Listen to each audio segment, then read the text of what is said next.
queridos irmãos, queria convidar a todos para abrirem as Bíblias no livro de Gálatas. Este livro que foi o tema do nosso estudo no último trimestre. Gálatas, no capítulo 4. Há 2 sábados passados, nós, no sermão, estivemos estudando sobre as razões bíblicas para que nós guardemos o 7º dia da semana, o sábado. E estávamos respondendo às objeções mais comuns que são apresentadas. No dia de hoje, nós daremos sequência a esse estudo, agora mais focados no livro de Gálatas. E isso por uma razão. O apóstolo Paulo, no livro de Romanos, ele apresenta o Evangelho.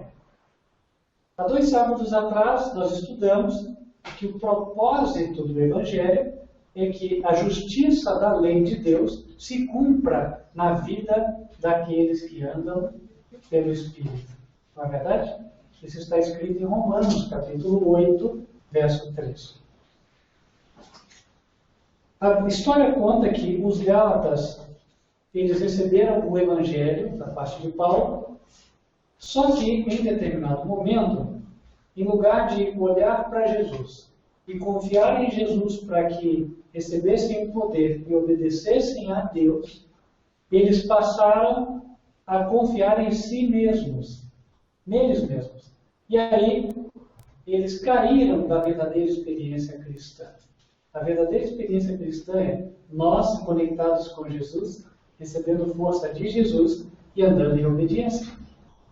A experiência falsa, a que os Gálatas passaram a viver, é nós pensando na nossa própria força para obedecer, tentando por nós mesmos obedecer para agradar a Deus. Esta religião não traz satisfação, esta religião não funciona. E Paulo tinha que esclarecê-los quanto a isso. Então Paulo escreve esta epístola aos Gálatas, não com o propósito de ensinar outro evangelho, mas com o propósito de reenfatizar aquilo que ele já tinha ensinado. Em outras palavras, de defender o verdadeiro evangelho. A prova disso nós encontramos já no capítulo 1. No verso 6, Paulo diz assim: maravilha-me de que tão depressa passasseis daquele que nos chamou a graça de Cristo para outro evangelho, o qual não é outro, mas há alguns que vos inquietam e querem transtornar o evangelho de Cristo. Mas ainda que nós mesmos, ou um anjo do céu, vos anuncie outro evangelho, além do que já vos tenho anunciado, seja anátema. Assim como já vos dissemos, agora de novo também vos digo: se alguém vos anunciar outro evangelho, além do que já recebestes, seja anátema. Em outras palavras, seja condenado. Portanto, fica aí a prova de que Paulo não ia ensinar outro evangelho, ele ia ensinar o mesmo evangelho. E no evangelho verdadeiro, ele tinha dito que quem recebe a graça de Deus deixa de desobedecer a lei e passa a obedecer. Gálatas, ou Romanos 6, verso 14. O pecado não terá domínio sobre vós, que não estáis debaixo da lei, mas debaixo da graça. O quê? Agora, no capítulo 4, ele escreve algumas coisas, e elas são usadas por muitos como estando a desfazer aquilo que Paulo fez em Romanos. Ou seja, enquanto Paulo em Romanos fala, o crente, por meio de Jesus, obedece, eles dizem que em Gálatas, Paulo está dizendo o contrário, quer dizer, não devemos prestar obediência. Mas nós já vimos que não é este o caso. O que ocorre é, antes de ler Gálatas 4, podem ficar ali marcados, mas eu queria que vocês lessem comigo algo que Pedro disse com respeito a Paulo. As cartas de Pedro estão lá no fim da Bíblia, né?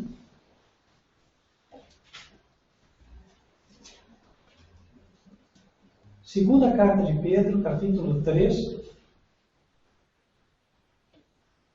a partir do verso 15. Olha o que ele diz. Segunda carta de Pedro, capítulo 3, a partir do verso 15. E tende por salvação a longanimidade de nosso Senhor, como também o nosso amado irmão Paulo vos escreveu, segundo a sabedoria que lhe foi dada, falando disto, como em todas as suas epístolas, entre as quais há ponto difícil de entender, que os indoutos e inconstantes torcem, e igualmente as outras escrituras, para a sua própria perdição.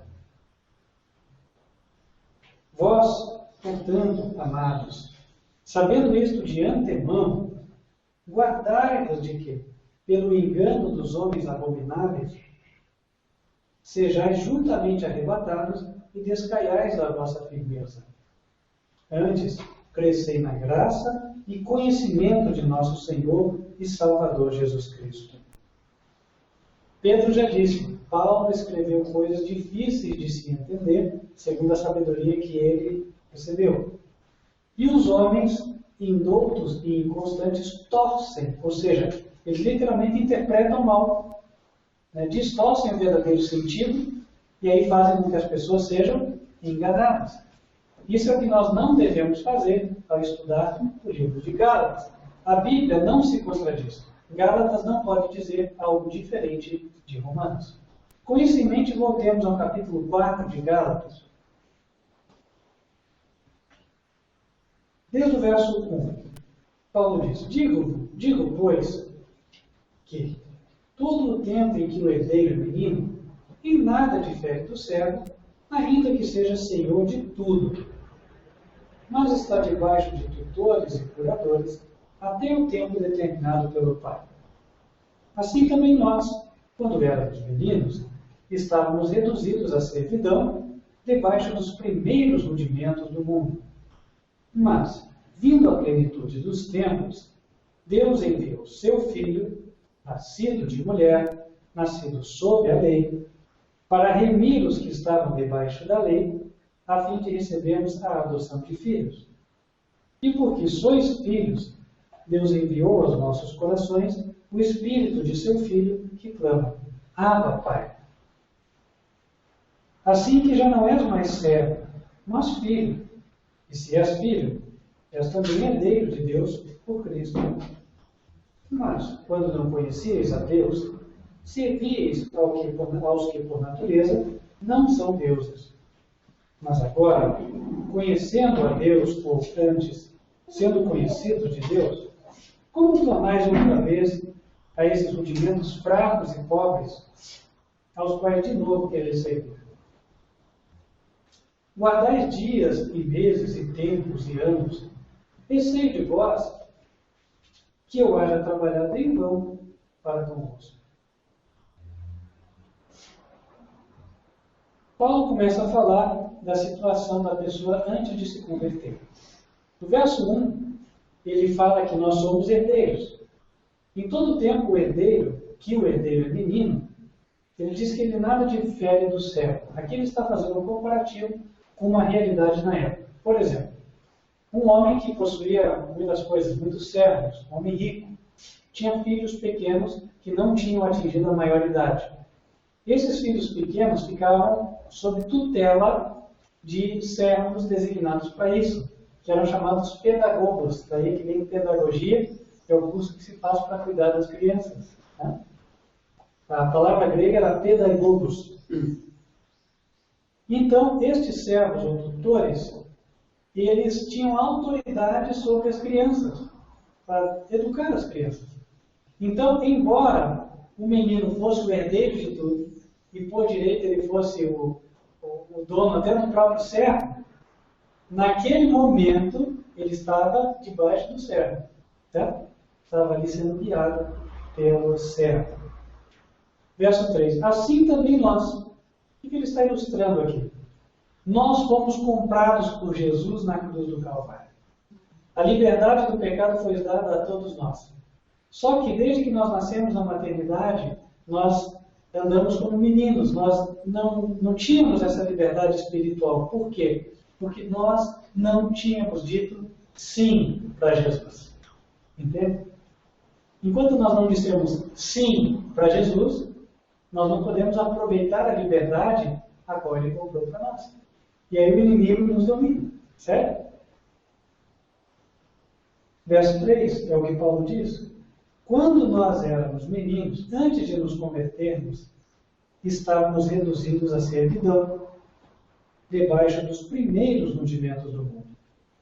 Mas, vindo a plenitude dos tempos, quando chegou o ano próximo do zero, ano 4 a.C., dizem alguns, Deus enviou o seu Filho, nascido de mulher, nascido sob a lei. Chegou a época de Jesus vir à Terra.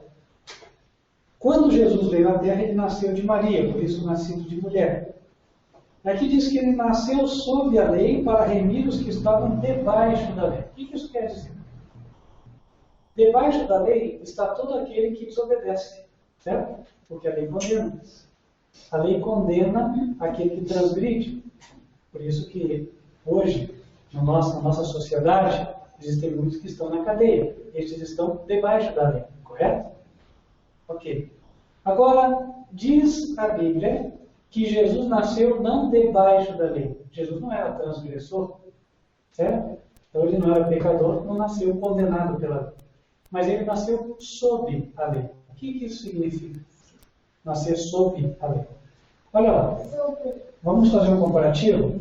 A Bíblia aqui, ela está sobre a mesa ou ela está sob a mesa? Está sobre. Sobre é em cima. E sob? Abaixo.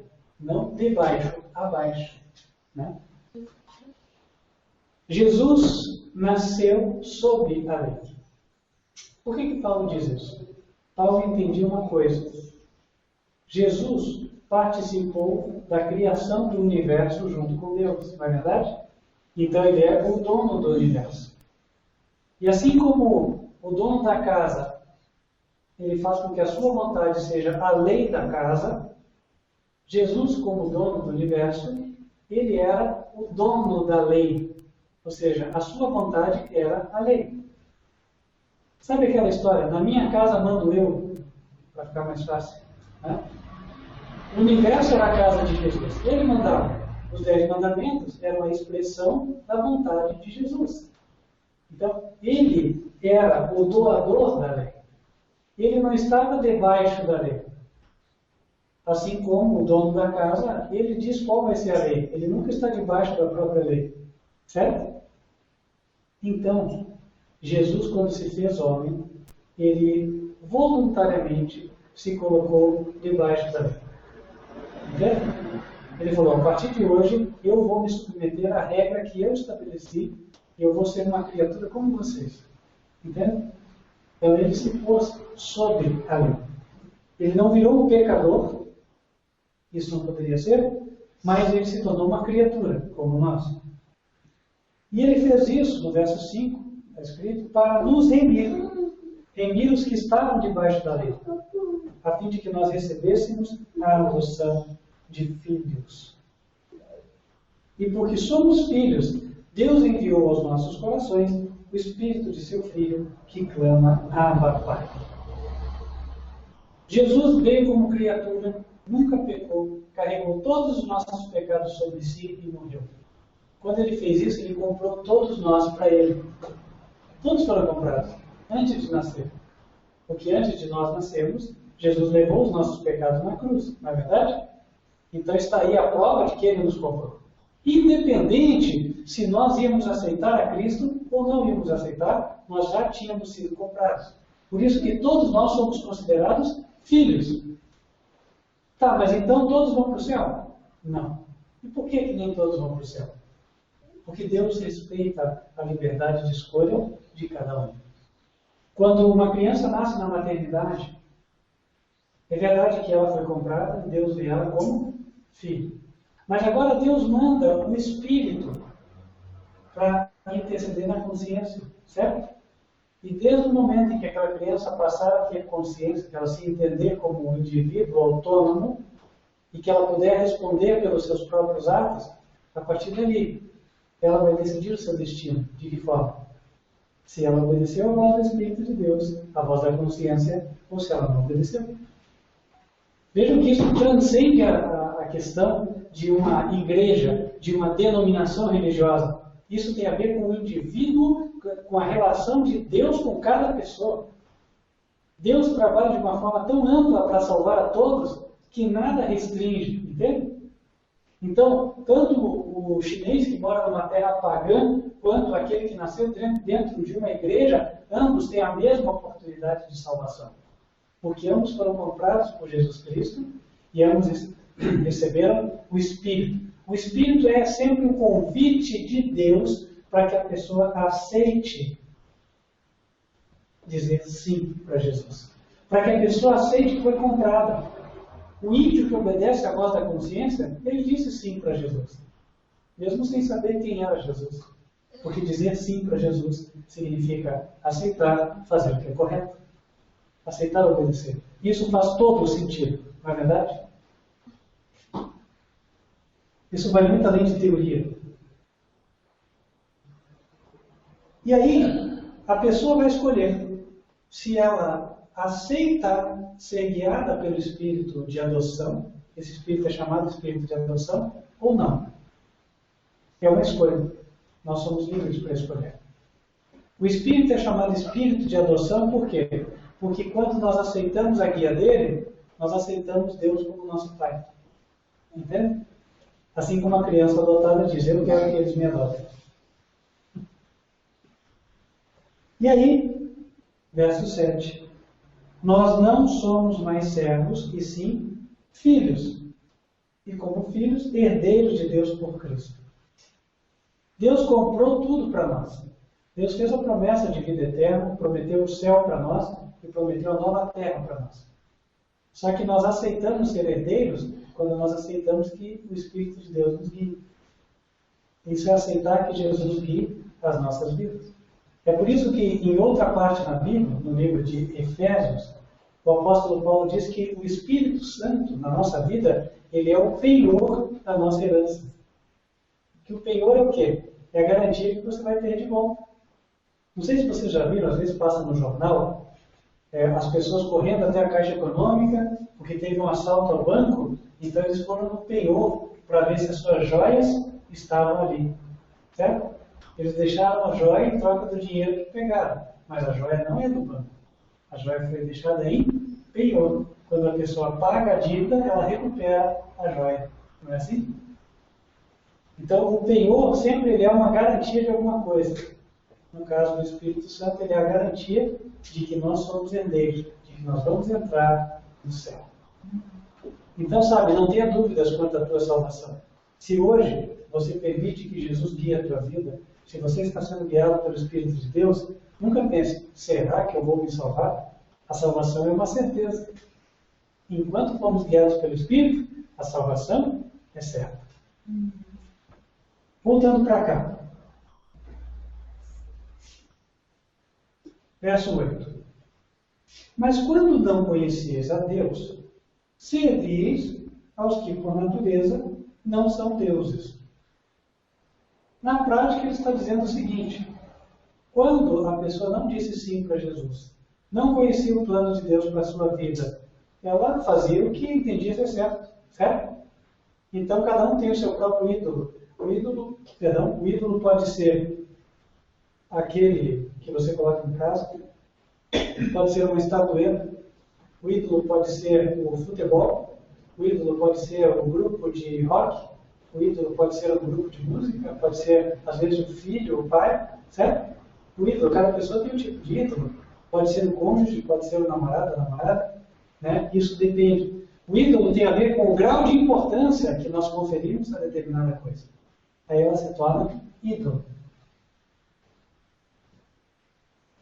Quando fica acima de tudo, é um ídolo.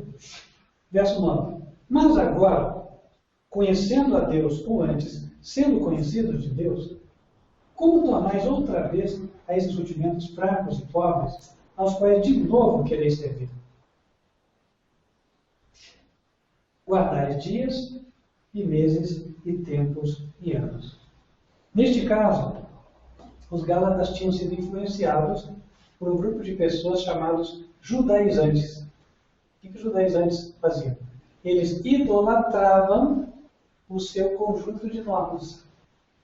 Eles achavam que as suas normas eram tão importantes que se elas não fossem seguidas, ninguém ia se salvar.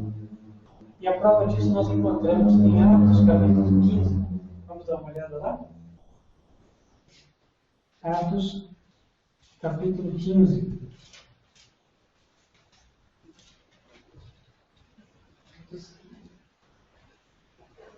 No verso 1, diz assim: Então, alguns que tinham descido da Judeia ensinavam assim os irmãos: Se não vos circuncidardes conforme o uso de Moisés, não podeis salvar-vos. E no verso 5 diz: Alguns, porém, da seita dos fariseus que tinham crido, se levantaram, dizendo que era mister ou necessário circuncidá-los, e mandaram-lhes que guardassem a lei de Moisés. Então eles consideravam o conjunto de normas, o conjunto de regras tão importante que eles idolatravam aquele conjunto de normas. E aí, eles estavam na mesma categoria dos pagãos idólatras, que idolatravam as estatuetas, que idolatravam a sua forma de culto. Sempre que eu coloco uma norma, ou algo que eu criei como tão importante que está acima de Jesus, isso é um ídolo. Está errado. Né? Não é isso que vai me dar a salvação.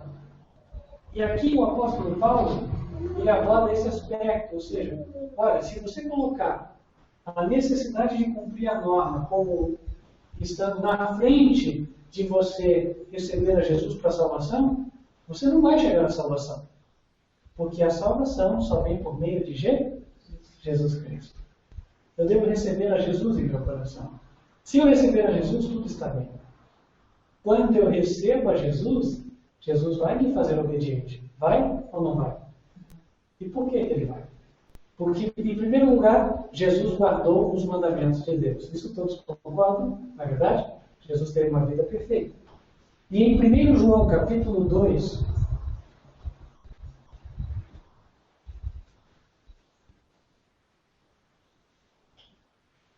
no verso 6, a Bíblia diz assim: Aquele que diz que está nele, 1 João capítulo 2, verso 6, aquele que diz que está nele, também deve andar como ele andou. Olha que simples. Aquele que está em Jesus vai andar como Jesus andou. Aquele que diz que está nele deve andar como ele andou. E Jesus andou em obediência aos mandamentos. Portanto, aquele que diz que está em Jesus vai andar em obediência aos mandamentos. Jesus vai dar força, Jesus vai guiar e esta pessoa vai obedecer. Em Gálatas 4, Paulo está tratando do caso de quem idolatrava o mandamento e punha ele na frente de Jesus. Nunca vai ser assim. Nunca vai ser assim. É aquela pessoa que ela quer se justificar diante de Deus, guardando a lei. Nós somos justificados diante de Deus porque recebemos a Jesus. Jesus é a nossa justiça. Agora, certo é que quem recebe Jesus vai obedecer à lei. Esse é o Evangelho. Então, Gálatas 4 não derruba a lei de Deus e, portanto, não derruba o sábado. Pelo contrário, ele só explica em qual lugar ele deve estar. No lugar certo. Vamos para Gálatas capítulo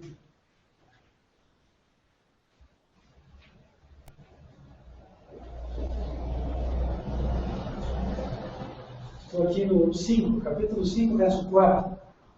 Paulo diz assim. Desde o 2, vai ficar claro que nós explicamos, vai dizer a mesma coisa, porém em outras palavras. Eis que eu, Paulo, vos digo que, se vos deixar de circuncidar, Cristo de nada vos aproveitará. E, de novo, protesto a todo homem que se deixa circuncidar, que está obrigado a guardar toda a lei. Separados estáis de Cristo, vós os que vos justificais pela lei, da graça tendes decaído. Porque nós, pelo Espírito da fé, aguardamos a esperança da justiça. Em outras palavras, no verso 5, o Paulo está dizendo assim: olha, nós aqui tivemos uma experiência na qual o Espírito de Deus nos deu fé. Ele colocou fé em nós, porque a fé é um dom de Deus. Nós cremos em Jesus. E agora nós aguardamos que Jesus nos faça andar em justiça. E o que é justiça, meus queridos? Abram comigo, deixem uma casa aqui. Abram comigo em Salmos 119. Verso 172. Olha lá. Salmos, capítulo 119, verso 172.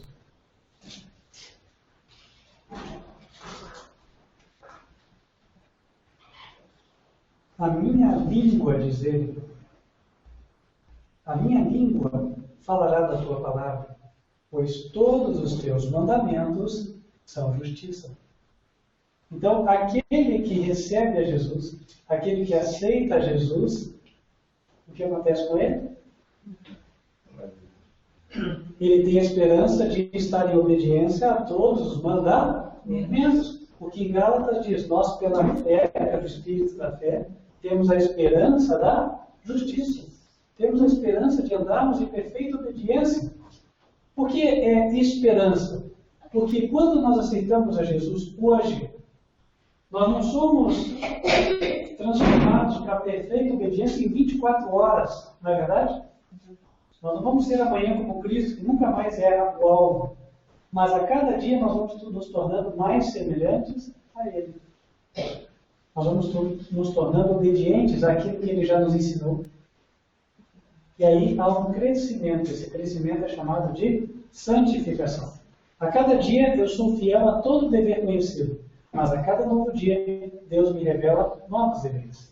Esse é o processo de santificação, né? E aí nós vamos sendo mais e mais obedientes até Deus finalizar a obra. O apóstolo Paulo disse aos Filipenses: eu estou bem certo de que aquele que começou a boa obra em vós há de terminá-la até o dia do Senhor Jesus Cristo. Quem acredita nisso? Puxa pelas mãos. Amém. Glória a Deus, né? O propósito de Deus é que nós sejamos transformados até o final. Portanto, meus queridos, que tenhamos em mente, Deus, por meio do Espírito de Jesus, Ele quer nos fazer obedientes a Ele. Em Gálatas 5, verso 18, ele diz assim: mas se sois guiados pelo Espírito, não estáis debaixo da lei. O que ele quer dizer com isso? Amém? Seja bem-vindo, irmão. O que ele quer dizer com isso? Que se nós somos guiados pelo Espírito, nós não somos condenados pela lei. Isso quer dizer que nós andamos em obediência. Os próximos versos demonstram isso. Veja o verso 19.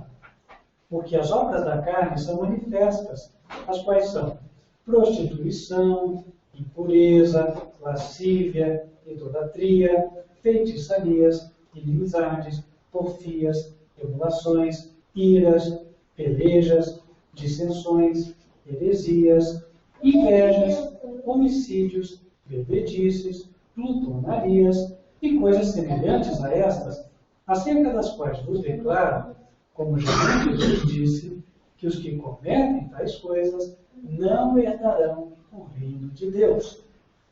O fruto do Espírito é amor, gozo, paz, longanimidade, benignidade, bondade, fé, mansidão, temperança.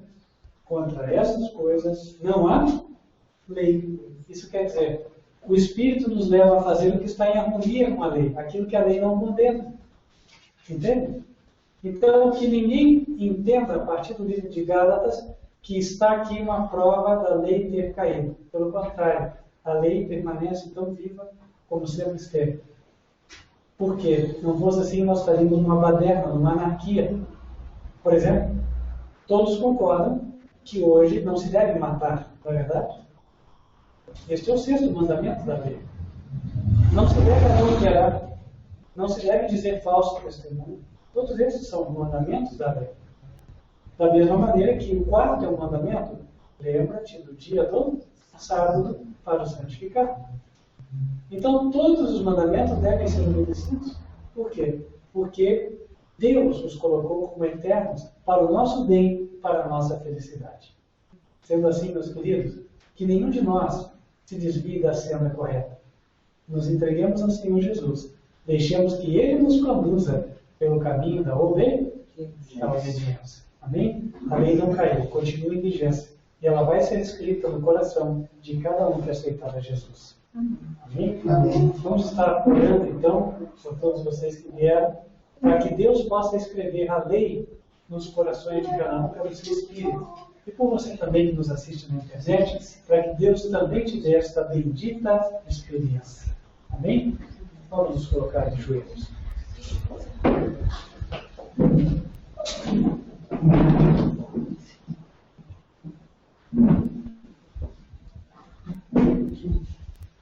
Santo e bom Deus, que nos altos céus habitas. Neste momento, reconhecendo que somos pecadores, queremos pedir o perdão dos nossos pecados e dizer que abrimos o nosso coração para que o Senhor Jesus coloque o teu Espírito em nós. E desta forma Ele viva em nossos corações. Amém. E assim, Senhor, Ele nos faça obedecer toda a lei, como Ele também obedeceu. Senhor nosso Deus, reconcilia-nos contigo. Ajuda-nos, Pai, a andar no teu caminho. Abençoa cada um que aqui está e também, Senhor, a cada um que nos assiste pela internet. Que todos, ó Deus, possam dizer sim ao Senhor e viver a verdadeira experiência cristã. Estivemos vendo que o livro de Gálatas não derruba a tua lei. Pelo contrário, mostra que ela deve estar estabelecida em nossos corações. Senhor, se há alguém que ainda tem dúvidas sobre este assunto, que o Senhor possa, Pai, esclarecer na sua mente. Que o Senhor possa, se for da tua vontade, colocar esta pessoa em contato conosco. E nos use, Senhor, para podermos abrir a palavra juntos e possamos ver, Senhor, qual é a tua verdade. Esteja com todos, Senhor. Dá-nos um maravilhoso restante de sábado, a tua companhia e presença. E guia-nos, Pai, na próxima semana. Amém. Te rogamos estas bênçãos, em nome de Cristo Jesus. Amém. Amém. Amém.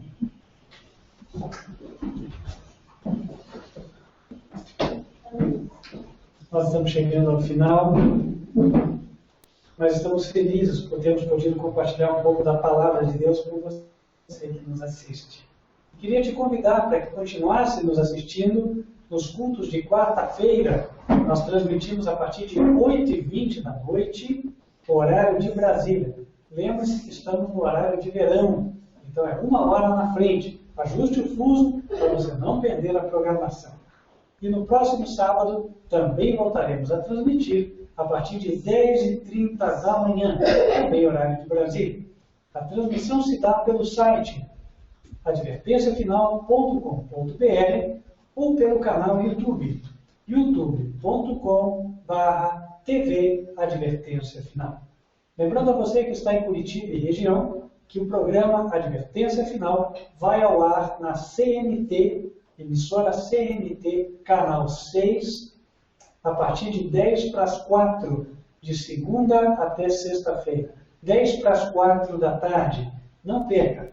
E se você não conseguiu assistir no horário ou mora em outra região, você pode assistir os episódios no nosso canal do YouTube, youtube.com/TV Advertência Final. Em breve nós teremos o próprio canal e não transmitiremos direto do YouTube. Peço as suas orações para que isso venha acontecer. Que Deus te abençoe e nós vamos orar pedindo uma bênção sobre você antes de encerrarmos a transmissão. Que o Senhor te abençoe e te guarde. Que o Senhor faça resplandecer o seu rosto sobre ti e de ti tenha misericórdia. Que o Senhor levante sobre ti o seu rosto e te dê a paz. Amém. Amém. Fique com Deus.